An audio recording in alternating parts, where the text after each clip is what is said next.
Que la paix de Dieu soit sur vous. Ceci est Brian, après avoir sauvé sa fille et son ex-femme dans la deuxième partie. Aujourd'hui, il est revenu à sa vie normale. Il joue au golf avec ses amis et sa fille s'est mariée et vit avec son mari à la maison. Et son ex-femme a divorcé de son deuxième mari et s'est remariée avec un autre, lui aussi un grand homme d'affaires.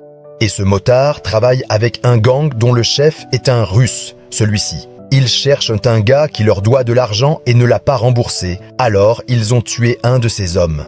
Et aujourd'hui, c'est l'anniversaire de Kim. Comme d'habitude, Brian va aller la voir et il lui a acheté un cadeau pour lui offrir quand il arrivera chez elle. Mais Kim a grandi et l'ambiance n'est plus la même qu'avant. Ils ont terminé, il est parti, puis il a contacté son ex-femme au sujet de leur fille et il l'a trouvée contrariée à cause de son nouveau mari. Elle est venue chez lui et lui a raconté ses problèmes. Il lui a dit « Je pars en voyage ces jours-ci, j'ai du travail. Voici la clé d'un de mes appartements si tu veux t'y reposer. » Et quand elle est partie, elle a oublié son foulard. Le lendemain, son nouveau mari est venu boire un café. Il le connaît bien, a passé un moment avec lui, il a trouvé le foulard l'odeur de sa femme. Il a compris qu'elle était venue ici.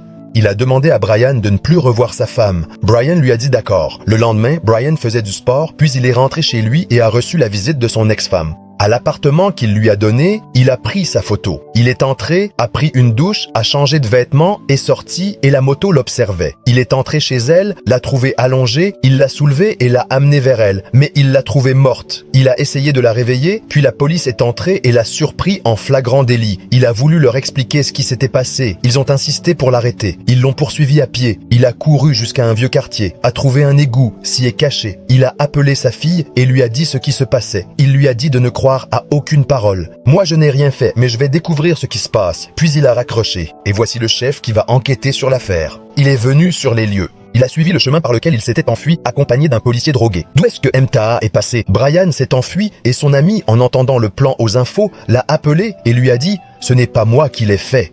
Et comme son ami a confiance en lui, il lui a dit qu'il savait ce qui se passait et lui a indiqué où il allait se trouver, puis il est parti vers une usine. Il est descendu dans une pièce secrète, a sorti son arme spéciale et vous savez déjà ce que Brian est capable de faire. Le chef est allé chez l'ex-mari de Brian pour enquêter sur lui et sur sa fille Kim et ils ont découvert que son père était en contact avec elle. À un moment donné, ils lui ont installé un GPS dans ses affaires. L'homme a dit au chef que c'était impossible qu'il ait tué, vu ce qu'ils ont fait quand ils ont eu peur. Un règlement de compte. Brian ne fait de tort à personne. Et Brian est entré discrètement à la morgue, a ouvert son cercueil, lui a fait ses adieux et a pris une mèche de ses cheveux.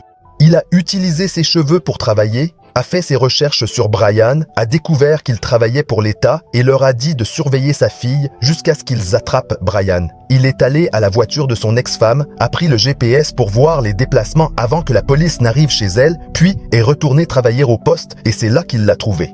Elle était dans une station avant l'heure du crime. Il est allé directement à la station, s'est fait passer pour un policier et a montré la photo. La caissière ne l'a pas reconnu. Il est allé voir le responsable de la sécurité pour regarder les caméras. Et pendant ce temps, la police est aussi arrivée à la station. Brian a vu sur la caméra 2 personnes qui l'ont enlevé. La police l'a reconnu à ce moment-là. Il venait vers lui pendant qu'il regardait la caméra pour voir comment ils l'ont kidnappé. Les policiers sont entrés. Il a zoomé et a vu un nouveau tatouage qui n'appartenait pas au gang connu. La police l'a arrêté alors qu'il avait les mains en l'air, ils l'ont attrapé alors qu'ils savaient que le coup venait de quelqu'un d'autre, pas du même gang. Ils ont appelé le chef pour lui dire qu'il l'avait arrêté, mais il ne leur a pas fait confiance. Il leur a dit « Arrêtez, envoyez du renfort ». Brian n'a causé aucun mal et a réussi à s'échapper.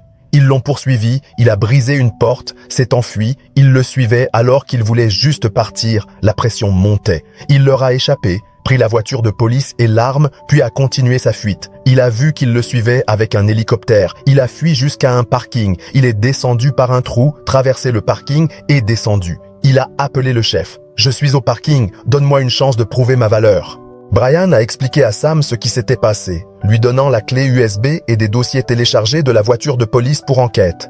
Il voulait assister aux funérailles le lendemain. Le jour des funérailles, tous étaient présents. Même la police, anticipant sa venue. Il surveillait ceux qui parlaient à Kim avec son image et sa voix enregistrée. Sam, lui, observait le son et avait discrètement placé une caméra pour que Brian puisse voir sa fille en paix. Après, ils sont partis. Le lendemain, Kim allait à la fac, suivie par la police. Elle est entrée dans un supermarché, a pris le 4e jus du frigo sur lequel était écrit « Bois-moi maintenant ». Elle l'a bu et est sortie, s'éloignant comme Brian lui avait demandé.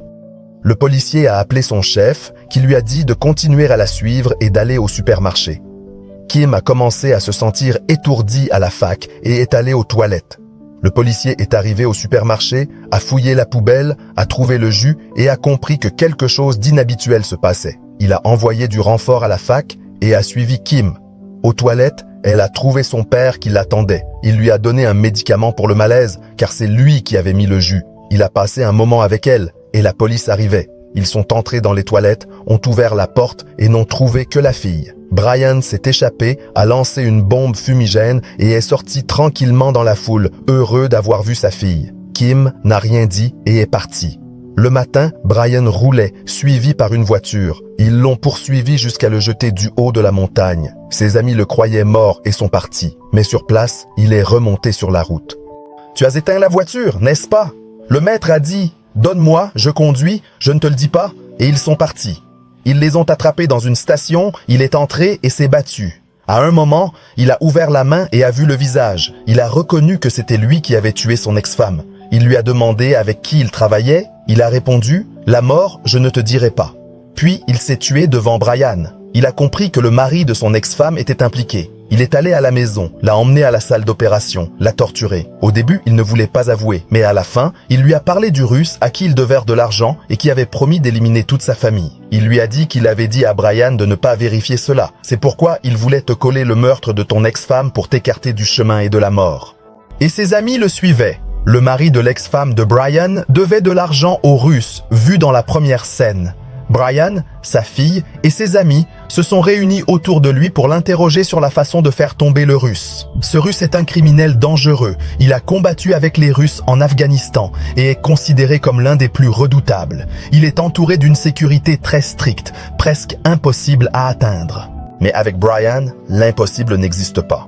Il leur a dit où il se trouvait. Ils lui ont dit d'appeler le gars et de lui dire de venir récupérer son argent pour pouvoir l'attraper. Il l'a donc appelé et ils se sont donné rendez-vous à un endroit 1 heure plus tard. Nos gars se sont préparés et se sont dirigés vers l'endroit pour lui tendre un piège. À un moment donné, il a vu qu'il appelait un homme qui montait. Brian lui a dit de ne pas lui dire où il était et il l'a détourné. Il a vu, il a compris, il a ressenti quelque chose. Alors il s'est dirigé vers l'endroit où il se trouvait. L'équipe n'avait pas beaucoup de temps pour agir avant que la police n'arrive. Alors, ils ont commencé l'opération. L'homme est sorti rencontrer le Russe. Ses amis l'ont suivi discrètement. Les caméras filmaient l'endroit où l'homme était.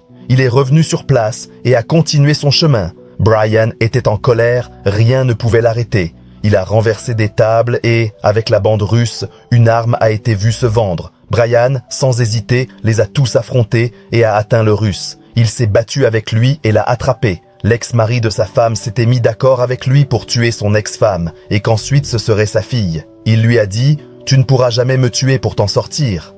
Son ex-beau-frère a sacrifié l'ex-femme de Brian et sa fille pour de l'argent. Brian l'a laissé en vie. Brian a compris. Il s'est mis à chercher Kim et Sam. Il a tiré sur Sam et Kim s'est enfui. Quand Brian est revenu, il a trouvé la police. Kim et Brian sont restés à rôder dans le parking. Il a pris une lampe torche et les a suivis.